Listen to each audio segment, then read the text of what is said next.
नमस्कार दोस्तों, आज की इस कहानी में आपका स्वागत है। आपसे अनुरोध है कि हमारे चैनल पर पहली बार आए हैं तो चैनल को सब्सक्राइब करके बेल आइकॉन को जरूर दबा दें। इस कहानी को लास्ट तक जरूर सुनिएगा, बहुत मजा आएगा। तो चलिए कहानी शुरू करते हैं। मेरा नाम अनीता है। मेरी उम्र 23 साल है और मैं मध्य प्रदेश में रहती हूँ। मुझे ना जाने क्यों ऐसा लग रहा था कि सब नॉर्मल होकर भी नॉर्मल नहीं है, या फिर ये सब कुछ ज्यादा दिनों के लिए नहीं है। यही सब सोच सोच कर मेरे सर में बुरी तरह से दर्द हो रहा था। मुझे ऐसा लग रहा था कि अगर मैं एक दिन भी इस आदमी के साथ रही तो मैं पागल हो जाऊंगी।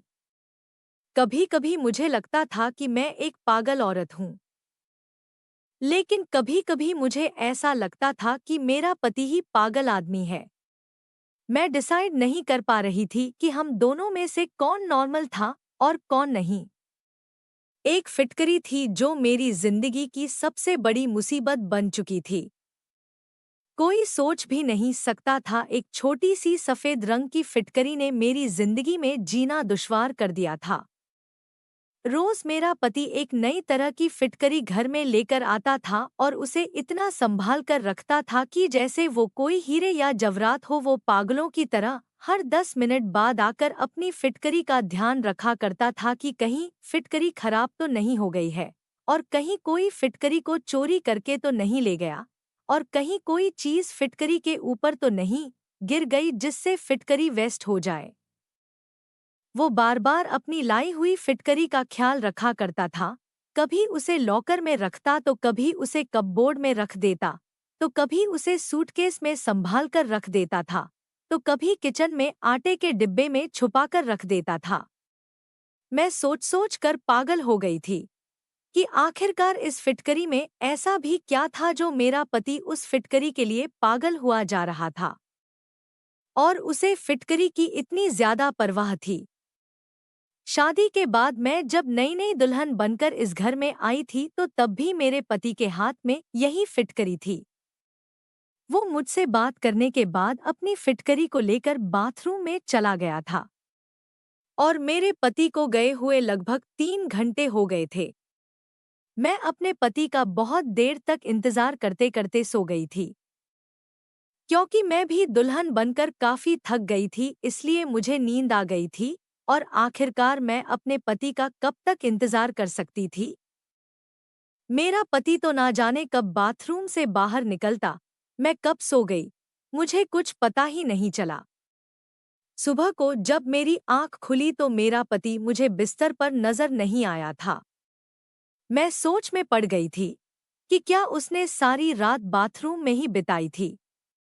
मैं बड़ी परेशान हो गई थी और मैंने देखा कि वो बाथरूम से निकला और उसके हाथ में वही थैला मौजूद था जिसके अंदर फिटकरी थी। मेरा पति बहुत देर तक अपनी फिटकरी के साथ बाथरूम में बंद रहता था और बाहर आने के बाद कहता कि सारी कमी पूरी हो गई है, और मैं शर्मिंदा हो जाती थी कि ना जाने वो कैसी कमी पूरी होने की बात कर रहा था। वो दिन था और आज का दिन, मेरी शादी को लगभग 3 महीने हो गए थे, और यह फिटकरी थी कि जिसकी कहानी आज तक खत्म होने का नाम ही नहीं ले रही थी। वो बार बार बाथरूम में जाता और फिटकरी का वो थैला बाथरूम के अंदर जाते हुए और बाथरूम से बाहर आते हुए भी उसके हाथ में ही होता था। बाथरूम से लगातार पानी गिरने की आवाज आती रहती थी, और जब ज्यादा देर हो जाती तो मेरा पति बाथरूम से बहुत खुश होकर बाहर निकलता था। मैं तो बड़ी अजीब सी उलझन में फंस गई थी। मैं अपनी परेशानी किसी को बता भी नहीं सकती थी। ये सच्चाई जानने के लिए एक रात मैंने बाथरूम की खिड़की से झांक कर देखा तो मेरा दिमाग फट गया था और मेरे होश उड़कर रह गए थे। मेरे माता पिता मुझे बहुत प्यार किया करते थे क्योंकि मैं उनकी लाडली बेटी थी। मैं अपने सब भाई बहनों में सबसे छोटी थी, इसलिए मुझे अपने माता पिता के साथ साथ अपने बड़े भाई बहनों का भी बहुत प्यार मिला था। मेरे माता पिता का कहना था कि मैं बचपन में काफी बीमार रहती थी और मेरे माँ बाप हमेशा मेरे ठीक होने की प्रार्थना करते रहते थे। बचपन में मेरा काफी इलाज भी हुआ था, इसीलिए मुझसे मेरे घर में सारे लोग बहुत ज्यादा प्यार किया करते थे। मेरे माता पिता ने भगवान के आगे प्रार्थना की और रो रो कर मेरी जिंदगी की भीख मांगी थी।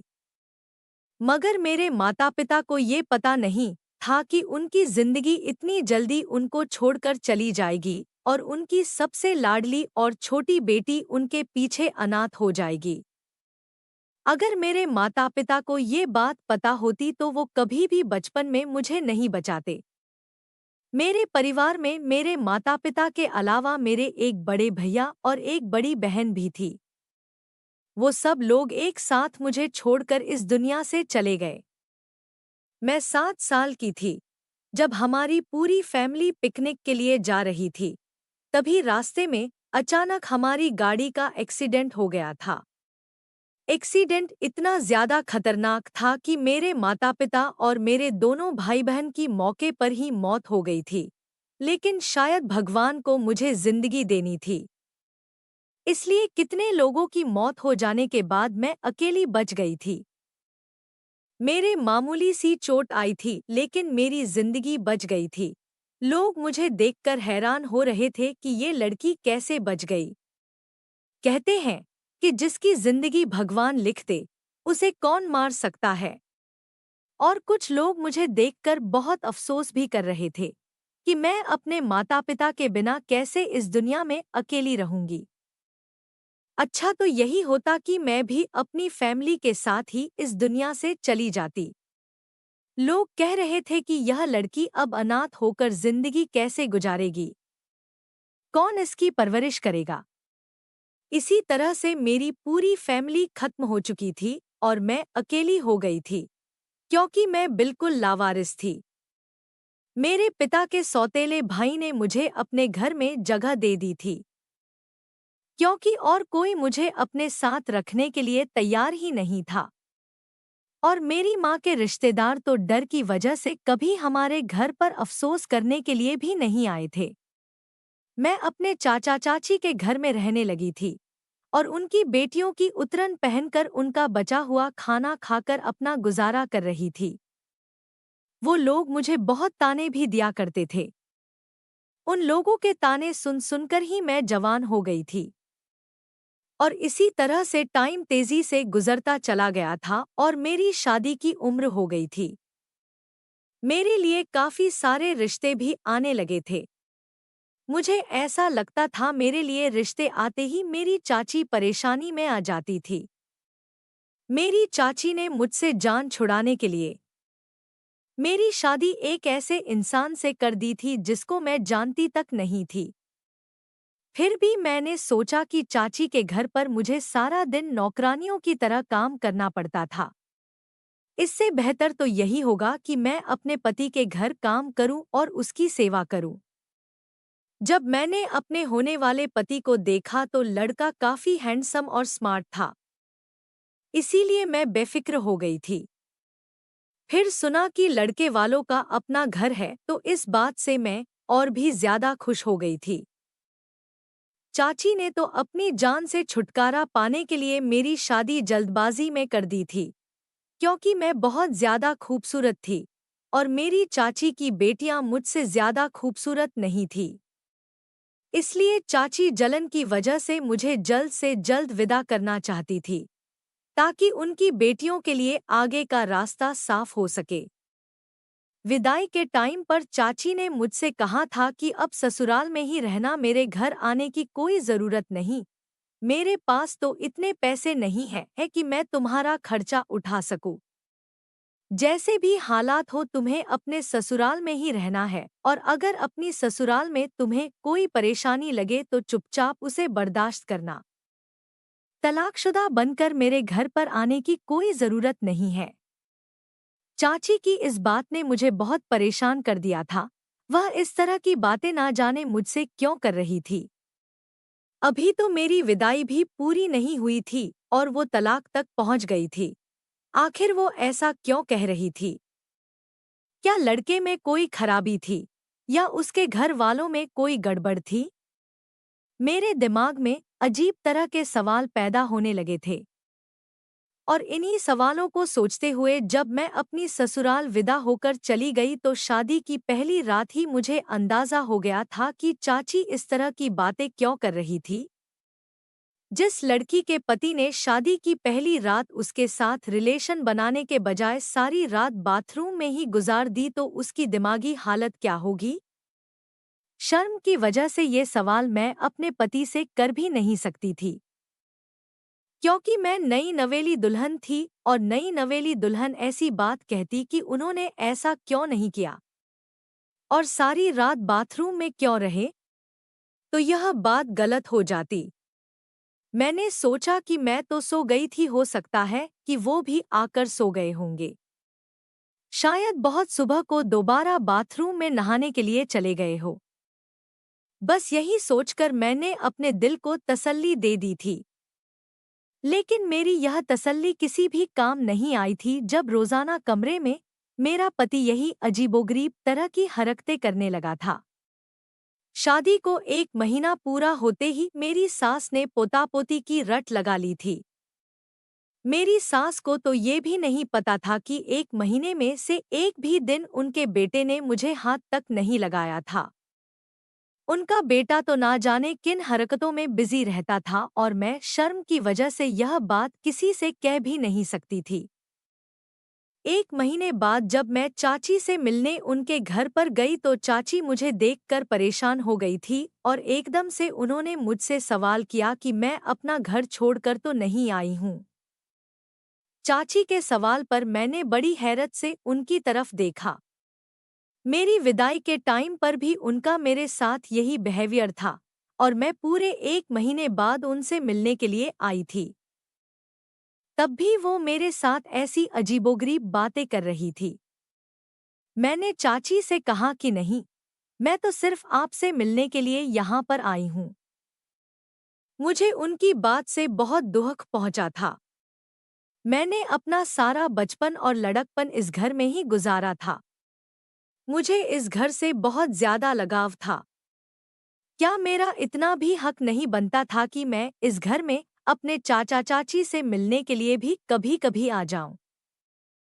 मैं उदास होकर अपने घर को वापस आ गई थी और इधर देखा कि मेरा पति फिटकरी उठाकर बाथरूम में जा रहा था। अपने पति को तो मैं कभी दिखाई ही नहीं देती थी। मैं इस घर में अपने पति के लिए बस मामूली सी थी। वो अपनी पत्नी से ज्यादा फिटकरी से मोहब्बत करता था। कभी कभी तो मैं सोचती थी कि मैं खामोशी रहूं और अपने गुस्से पर कंट्रोल करूं और इसे अपनी किस्मत में लिखा हुआ समझकर अपने भाग्य के साथ समझौता कर लूं। फिर अगले ही पल मुझे याद आता कि मैं क्यों खामोश रहूं और मुझे तो बल्कि अपने पति का सारा सच दुनिया के सामने लाना चाहिए। मगर ऐसा तो मैं सिर्फ अपने सपनों में ही कर सकती थी। हकीकत में तो मुझे परेशान होने के अलावा और कोई दूसरा काम भी नहीं आता था। अब मैंने खुद को घर के कामों में बिजी रखना शुरू कर दिया था और मैं ज्यादा से ज्यादा अपने आप को बिजी रखने की कोशिश में लगी रहती थी। अब मेरा सारा ध्यान घर वालों के कपड़े धोना, खाना बनाना और घर की साफ सफाई करने में ही लगा रहता था। मैं चाची के घर में भी नौकरानी थी और अपनी ससुराल में आकर भी नौकरानियों की ही जिंदगी गुजार रही थी। फिर मैंने सोचा कि आखिरकार मैं कब तक इस तरह की जिंदगी गुजारूंगी। मुझे अपने पति से बात करनी ही होगी।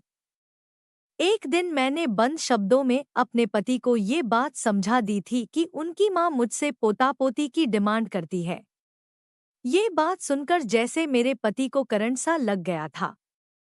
उन्होंने फौरन ही कहा कि अभी ऐसा कुछ भी नहीं हो सकता और ऐसा बिल्कुल मुमकिन नहीं है। इतना कहकर वो कमरे से बाहर चले गए थे तो मैं अपना सर पकड़कर बैठ गई, क्योंकि मुझे अपने पति पर पहले से ही शक था और अब मुझे अच्छी तरह से यकीन हो गया था कि मेरा पति नामर्द है। इसलिए वो फिटकरी का बहाना बनाकर रोज रात को बाथरूम में चला जाता है और फिर मेरे सोने का इंतजार करता है। जब मैं सो जाती हूँ तो वो बाथरूम से बाहर निकल कर आता है। वो ऐसे ही करता है, वरना कोई मर्द ऐसा नहीं होता जो अपनी नई नवेली दुल्हन को अकेला छोड़कर इस तरह से सारी रात खुद को बाथरूम में बंद नहीं रखता। मैंने सोचा अब मुझे अपने पति के इस राज से पर्दा हटाना ही पड़ेगा और मैं सच जानकर ही रहूंगी और यही सारा सच मैं सब लोगों के सामने लेकर आऊंगी। एक दिन रात के टाइम पर मैंने सोचा कि मैं सोने की एक्टिंग करती हूँ और देखती हूँ कि मेरा पति रात में क्या करता है। मैंने आज ही अपने पति से कहा था कि मुझे बहुत नींद आ रही है और मेरी तबीयत ठीक नहीं। मेरा सिर दर्द से बुरी तरह फटा जा रहा है, इसलिए वो मुझे जगाने की कोशिश ना करें। मेरी ये बात सुनकर तो मेरे पति के चेहरे पर अजीब सी मुस्कुराहट आ गई थी, जैसे कि उन्हें इंतजार हो कि मैं जल्दी से सो जाऊं। मेरे पति ने मुझसे कहा कि ठीक है, अगर तुम्हारी तबीयत ठीक नहीं है तो तुम जल्दी से सो जाना, मैं तुम्हें बिल्कुल भी डिस्टर्ब नहीं करूंगा। उसने कमरे की लाइट बंद कर दी और कमरे से बाहर निकल गया। ये सच था कि मुझे लेटते ही नींद आ जाती थी, क्योंकि मैं सारा दिन बहुत काम करती थी और थकान से चूर होकर जब मैं अपने बिस्तर पर सोने के लिए लेट जाती थी तो मुझे फौरन ही नींद आ जाती थी। लेकिन मैं आज बहुत कोशिश कर रही थी कि मैं जागती रहूं, लेकिन मेरा नींद पर कोई बस नहीं था। आज मैंने सोचा कि दिन में जब मेरा पति घर पर था तो मैंने उनसे कहा कि मेरी तबीयत ठीक नहीं है और मैं सोना चाहती हूँ। तो उन्होंने मुझसे कहा कि हाँ ठीक है, घर का काम कोई भी कर लेगा, तुम आराम से सो जाओ। मेरी सास को लगा कि मैं प्रेग्नेंट हूँ और मेरी तबीयत ठीक नहीं, इसलिए मैं आराम कर रही हूँ। और मेरी सास ने भी मुझे किसी काम के लिए नहीं कहा था, वरना मुझे तो आराम करने का मौका ही नहीं मिलता था। मैंने नींद दिन में ही पूरी कर ली थी। मैं जी भर के सोई थी ताकि मैं रात को देर तक जाग सकूं। मैं लगभग 1 घंटे तक अपने पति का इंतजार करती रही थी। 1 घंटे के बाद जब मेरे पति कमरे में आए तो मैं ऐसी हो गई जैसे मैं गहरी नींद में सो रही हूँ। मैंने देखा कि वो वही फिटकरी वाला थैला लेकर बाथरूम में चले गए थे। जब उन्होंने बाथरूम का दरवाजा बंद किया तो मैं फौरन ही उठ गई थी। मुझे डर नहीं था कि वो बाहर आएंगे, क्योंकि मुझे पता था कि अब वो काफी देर तक बाहर आने वाले नहीं हैं। मैं घर के बैकसाइड वाले हिस्से की तरफ जाने लगी थी और चोरों की तरह धीरे धीरे खड़ी हुई थी, जहां पर बाथरूम की खिड़की भी थी। लेकिन बाथरूम की खिड़की बहुत ऊंचाई पर थी और उस खिड़की से मैं अंदर तक नहीं देख सकती थी, क्योंकि खिड़की की ऊंचाई के हिसाब से मेरा कद बहुत छोटा रह गया था। लेकिन मैं जल्दी से जाकर एक चेयर लेकर आई और मैंने वो चेयर रखी और उस पर खड़ी हो गई। उस टाइम रात के 2 बज रहे थे और घर के सारे लोग सो चुके थे। किसी की भी मुझ पर नजर नहीं पड़ सकती थी, मगर मुझे फिर भी बहुत डर लग रहा था और डर की वजह से मेरा शरीर कांप रहा था। मैं वह चेयर उठाकर खिड़की के करीब आई और चेयर पर चढ़कर खिड़की के अंदर देखने लगी कि आखिर मेरा पति इतनी देर तक बाथरूम में करता क्या है।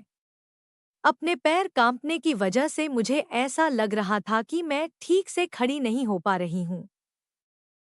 ऐसा ना हो कि मैं गिर जाऊं। मैंने अपने अंदर हिम्मत पैदा की और चेयर के ऊपर खड़ी हो गई। लेकिन जैसे ही मैंने बाथरूम की खिड़की से अंदर झांका तो सामने का नजारा देखकर मेरी आंखों के सामने अंधेरा छाने लगा था। मैं चेयर से गिरते गिरते बच गई थी। यह मेरा पति कैसा काम कर रहा था फिटकरी के साथ, आखिर ये सब कुछ क्या हो रहा था। मेरे पति का दिमाग तो ठीक था। मैंने बड़ी मुश्किल से खुद को संभाला था और वापस अपने कमरे में चली आई थी। कमरे में आते ही मेरी आंखों में आंसू आ गए थे और मैं फूट फूट कर रोने लगी थी। मुझे अपनी किस्मत पर रोना आ रहा था, क्योंकि आज मेरे पति की असलियत खुलकर मेरी आंखों के सामने आ गई थी। आज तक मेरा पति मेरे करीब क्यों नहीं आया था, अब मुझे ये बात अच्छी तरह से समझ आ गई थी। तो वो ये वजह थी जिसकी वजह से मेरा पति मुझसे दूर दूर रहता था।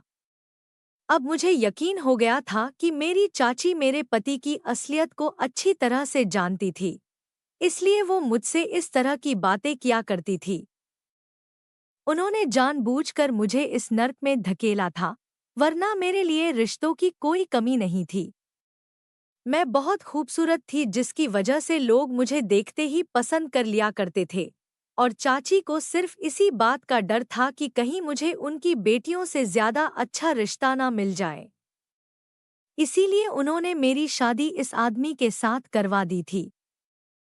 मैंने सोच लिया था कि मैं कभी भी अपनी चाची को माफ नहीं करूंगी। उनको मरने के बाद तो भगवान के सामने जवाब देना ही पड़ेगा। और मैं ये भी जान गई थी कि मेरी सास और मेरी ससुराल के सारे लोग मेरे पति की इस हरकत के बारे में नहीं जानते थे, क्योंकि मेरे ससुराल के सारे लोग अपनी अपनी लाइफ में काफी बिजी थे। किसी को भी इतनी फुर्सत नहीं थी कि वो किसी की जिंदगी में झांक कर देखे कि वो क्या कर रहा है और किस लिए कर रहा है। सिर्फ यही वजह थी जो मेरे पति पर आज तक किसी ने नजर नहीं रखी थी। बस उनकी शादी करवाना अपना कर्तव्य समझा और ऐसे इंसान से मेरी शादी करवा के मेरी जिंदगी बर्बाद कर दी थी। ज्यादातर पेरेंट्स को ऐसा लगता है कि वो अपनी औलाद की शादी करवाने के बाद अपनी सारी जिम्मेदारियों से फ्री हो जाते हैं, बस हर हाल में शादी कर देते हैं, ये बात जाने बिना कि उनका बेटा शादी करने के लायक है भी या नहीं। बस किसी भी लड़की के पल्ले अपने लड़के को बांधकर उस मासूम लड़की की जिंदगी को बर्बाद कर देते हैं, और लड़का अपनी बदनामी होने की वजह से किसी को बताता नहीं कि मुझे क्या परेशानी है। मैं नामर्द हूँ और मैं शादी करने के काबिल नहीं हूँ। इसी वजह से मुझ जैसी लावारिस और मासूम लड़कियां दर दर की ठोकरें खाकर ऐसे आदमियों की किस्मत में आ जाती हैं और सारी जिंदगी अपना मुंह बंद करके जिंदगी गुजारती रहती है। और मैं उस टाइप की लड़की नहीं थी।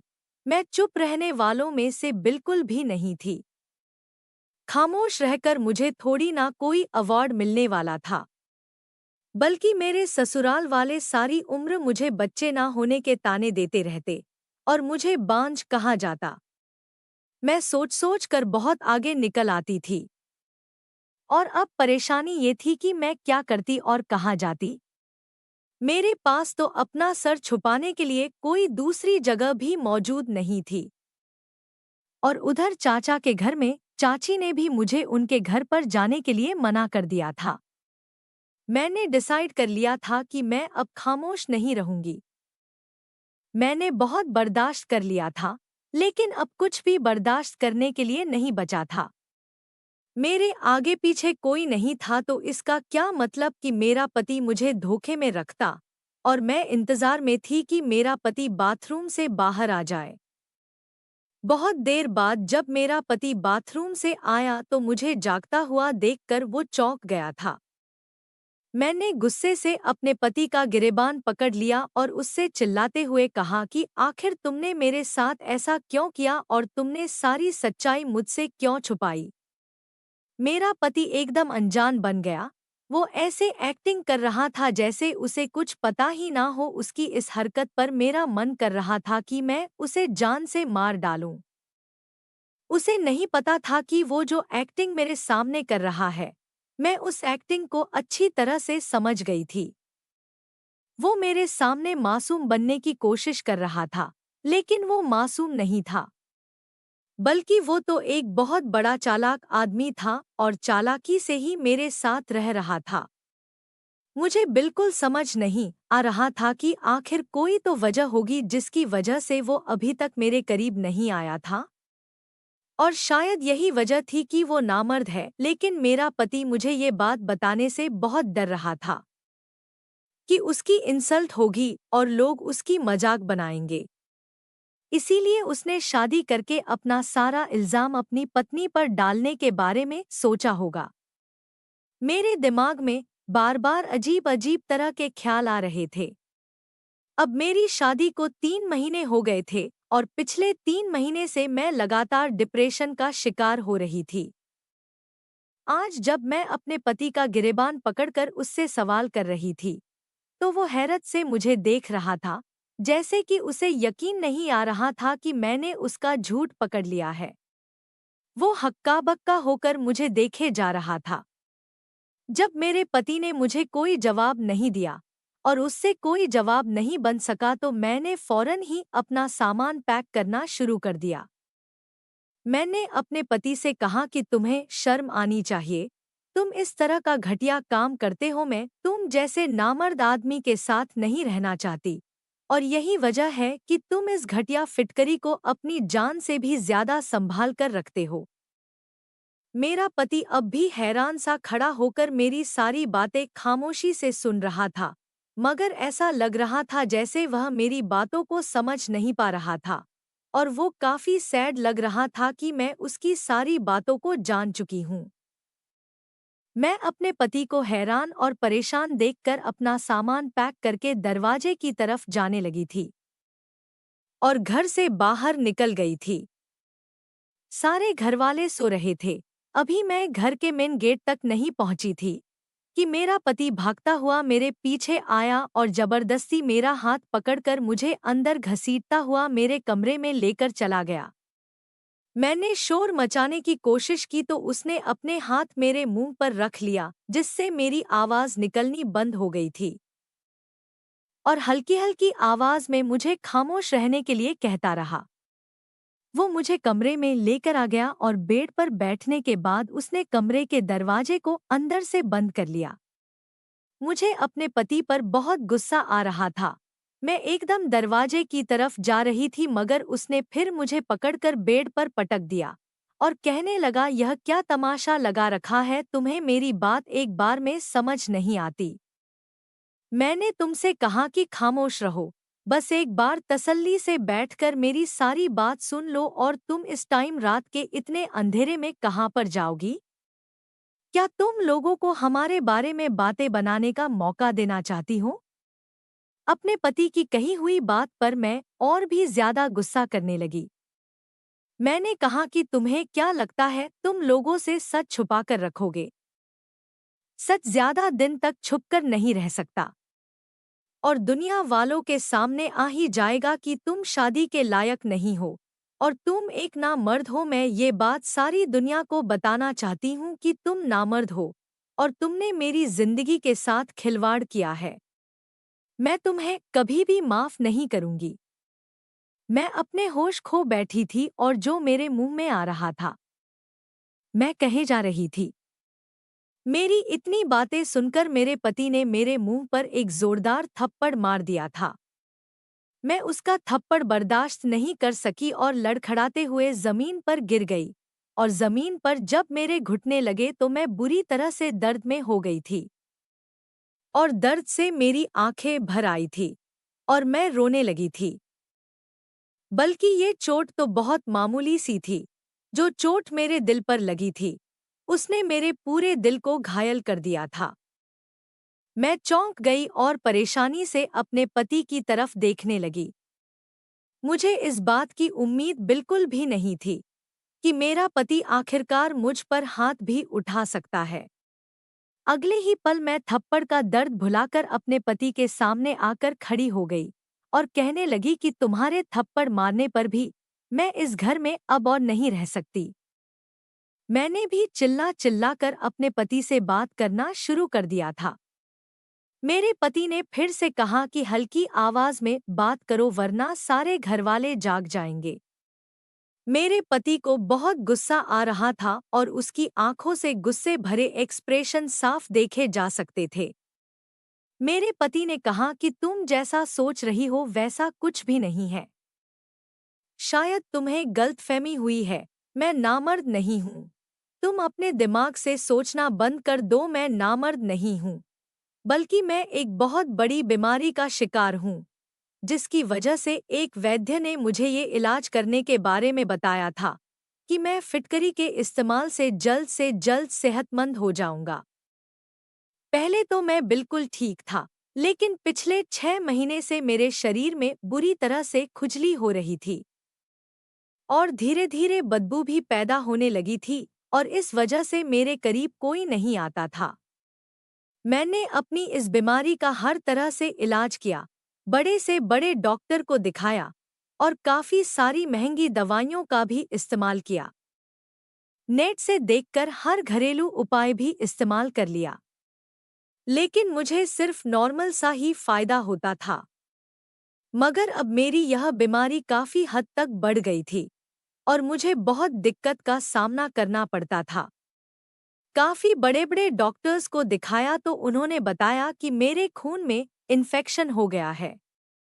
कुछ सालों पहले जब मेरी बहुत तबीयत खराब हुई थी, तो मुझे खून की ज़रूरत पड़ गई थी। तब डॉक्टर के कहने पर मुझे एक आदमी ने खून दिया था। तभी से ही मैं इस बीमारी का शिकार हो गया हूँ।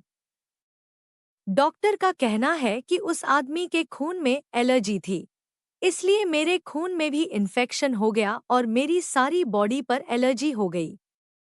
उस आदमी का खून मुझे सूट नहीं किया और तभी से ही मैं इस हाल में हूँ। डॉक्टर ने बताया कि अगर आप किसी के करीब जाओगे तो आपकी बीमारी किसी दूसरे को भी लग सकती है, इसलिए मैं तुम्हारे करीब नहीं आता था। फिटकरी का इस्तेमाल करने से मुझे कुछ घंटों के लिए सुकून मिल जाता था। मगर परेशानी सिर्फ एलर्जी ही नहीं थी। एक परेशानी ये भी थी कि अगर मैं तुम्हारे करीब आता तो मेरी ही बीमारी तुम्हें भी लग सकती थी। यह कोई मामूली बीमारी नहीं, बल्कि बहुत बुरी और फैलने वाली बीमारी है। मैं तुम्हें भी अपने जैसा नहीं करना चाहता था। मेरा इलाज तो काफी टाइम से चल रहा था, लेकिन धीरे धीरे मेरी परेशानी बढ़ती ही चली जा रही थी। मुझे किसी ने एक मशहूर वैद्य के बारे में बताया तो मैं उसके कहने के मुताबिक उस वैद्य के पास चला गया था। मैंने जब वैद्य से मुलाकात की तो उन्होंने मेरा पूरी तरह से चेकअप किया और मुझे यकीन दिलाया कि मैं जल्दी ही ठीक हो जाऊंगा। इस वैद्य ने मेरा इलाज शुरू कर दिया था और उधर मेरे घर वालों ने मेरी शादी का हंगामा किया हुआ था, क्योंकि मेरी एक बहन लंदन से आई हुई थी और उसे मेरी शादी अटेंड करना बहुत ज़रूरी था, क्योंकि फिर कुछ सालों तक मेरी बहन का आना यहाँ पर मुमकिन नहीं था। मैंने अपने माता-पिता को बहुत इनकार किया कि मैं अभी शादी करने के लिए तैयार नहीं हूँ। लेकिन मेरी किसी ने एक भी नहीं सुनी और मेरी शादी की डेट भी मुझसे बिना पूछे ही तय कर दी। इसी तरह से हमारी शादी भी हो गई। जब मैं वैद्य जी के पास गया और मैंने उनको बताया कि अब मेरी शादी होने वाली है, तो उन्होंने कहा कि अभी 2-3 महीने तक तुम्हारी शादी नहीं होनी चाहिए थी। जब तक इलाज पूरा नहीं हो जाता तब तक तुम्हें किसी के करीब भी नहीं जाना है। मैं अपने फैमिली के हर मेंबर से भी दूरी बनाकर ही बात किया करता था और ना ही उन लोगों के साथ उठता बैठता था। फिलहाल मेरी शादी की डेट तो फिक्स हो गई थी। वैद्य जी ने बताया कि तुम्हें इतना करना होगा, जब तक इलाज पूरा नहीं हो जाता तो तुम्हें अपनी पत्नी से भी दूरी बनाए रखनी होगी। मैं वैद्य जी की बातें सुनकर बहुत परेशान हो गया था। उन्होंने कहा कि तुम्हारी इस परेशानी का और कोई सॉल्यूशन नहीं है, इसीलिए तुम्हें सबसे पहले अच्छी तरह से सेहतमंद होना होगा और अपनी बीमारी को ठीक करना होगा। फिर आराम से सारी जिंदगी तुम्हें अपनी पत्नी के साथ ही तो रहना है। क्योंकि वैद्य जी के इलाज से मुझे काफ़ी फर्क होने लगा था और मैं खुद को काफ़ी हद तक ठीक महसूस कर रहा था, इसलिए मुझे वैद्य जी की बात माननी पड़ी थी। और मैंने सोचा था कि शादी करने के बाद मैं तुम्हें सारी हकीकत बता दूंगा। मगर ना जाने क्यों मुझे तुमसे कुछ भी कहने की हिम्मत ही नहीं होती थी और बस यही मेरी सबसे बड़ी गलती थी, जिसकी वजह से तुम मुझे गलत समझ बैठी और मुझे गलत समझने पर मजबूर हो गई थी। वैद्य जी ने कहा कि फिटकरी से ही तुम्हारा इलाज हो सकेगा, इसलिए मैं तुम्हारे करीब भी नहीं आता था और आज तक मैंने तुम्हारे करीब बैठकर तुमसे बात करने की कोशिश भी नहीं की थी। और हर रोज मैं फिटकरी घर पर लेकर आता था, और रोजाना मेरा नई फिटकरी से इलाज होता था। इसलिए मैं पागलों की तरह फिटकरी की हिफाजत किया करता था, ताकि मैं जल्द से जल्द ठीक हो जाऊं और एक नॉर्मल जिंदगी जी सकूं और तुम्हें बता सकूं कि मैं तुम्हारे साथ टाइम स्पेंड करने के लिए कितना तड़प रहा था। मेरी परेशानी बाहर से तो किसी को नजर नहीं आती, मगर अंदर ही अंदर मैं अपनी परेशानी से बहुत ज्यादा बेचैन हो गया था। मुझे माफ कर दो, मैं तुमसे माफी मांगता हूँ। मैंने तुम पर हाथ उठाया और अपनी ये सच्चाई तुमसे इतने दिनों तक छुपा कर रखी। मेरा पति बहुत शर्मिंदा लग रहा था। मुझे अपने पति की बातों पर यकीन आ गया था, क्योंकि उनकी आंखों से लगातार आंसू निकल रहे थे और उनके चेहरे से सच्चाई साफ साफ नजर आ रही थी। मैंने अपने पति से कहा कि आप अगर मुझे इस बारे में पहले ही बता देते तो मैं पिछले 3 महीनों से इतना परेशान नहीं होती। मेरे दिमाग में तो तरह तरह की बातें आने लगी थी। मेरे अलावा कोई और भी होता तो शायद आपके बारे में ऐसा ही सोचता। और तुम्हारी कुछ हरकतें ऐसी थी जिसकी वजह से मुझे ऐसा लगा कि तुम मुझे धोखा दे रहे हो। और मैं भी अब आपसे माफी मांगती हूँ कि मैंने आपके साथ बहुत बदतमीजी की और आपको नहीं समझा। मैंने बहुत शर्मिंदा होकर अपने पति से माफी मांगी और उन्हें यकीन दिलाया कि मैं हमेशा आपका साथ दूंगी। और जब तक आप पूरी तरह से ठीक नहीं हो जाते, मैं आपका पूरा ख्याल रखूंगी। वो दिन है और आज का दिन है। मैं और मेरे पति हमेशा एक दूसरे के साथ है। और भगवान की बहुत बड़ी कृपा है कि धीरे धीरे मेरे पति की बीमारी भी जड़ से खत्म हो गई और मेरे पति अब बिल्कुल ठीक है। हम पति पत्नी एक दूसरे के साथ बहुत अच्छी जिंदगी गुजार रहे हैं। कभी कभी हम अपनी फीलिंग्स को साइड में रखकर ना जाने किन बातों में खो जाते हैं। बहुत सी ऐसी छोटी छोटी गलतफहमियां हैं जो घर को बर्बाद कर देती है। हमें अपने लाइफ पार्टनर को अच्छी तरह से समझने की कोशिश करनी चाहिए, लेकिन हम तो सिर्फ अपने बारे में ही सोचते हैं। हम नहीं जानते कि सामने वाले के दिल का हाल क्या है और वो किस परेशानी से जूझ रहा है। अगर हम किसी की परेशानी को समझ सके तो हम उसका साथ देकर उसे कामयाब बना सकते हैं और उसकी परेशानी को जड़ से खत्म कर सकते हैं। मैं भगवान से प्रार्थना करती हूँ कि भगवान हम लोगों को सोचने और समझने की हिम्मत दे और ताकत दे और हमें सही फैसला करने की समझ दे। अब मेरी शादी को 8 साल गुजर चुके हैं और अब मेरे पास एक 4 साल की बेटी भी है। ऐसा लगता है जैसे मेरी जिंदगी से सारी परेशानियां खत्म हो गई हैं, क्योंकि मेरे पति इतने अच्छे पति हैं कि कभी-कभी मुझे अपनी किस्मत पर यकीन ही नहीं आता कि ये वही आदमी है जिस पर मैंने पहले कुछ जाने बिना ही काफी सारे इल्जाम लगाए थे और शक किया था। अब मैं अपने पूरे परिवार के साथ बहुत खुश हूँ। तो दोस्तों, यह थी हमारी आज की कहानी। आपको यह कहानी कैसी लगी हमें कमेंट करके जरूर बताएं। अगर आपको यह कहानी पसंद आई हो तो इसे लाइक करें, दोस्तों के साथ शेयर करें एवं हमारे चैनल को सब्सक्राइब अवश्य करें। धन्यवाद।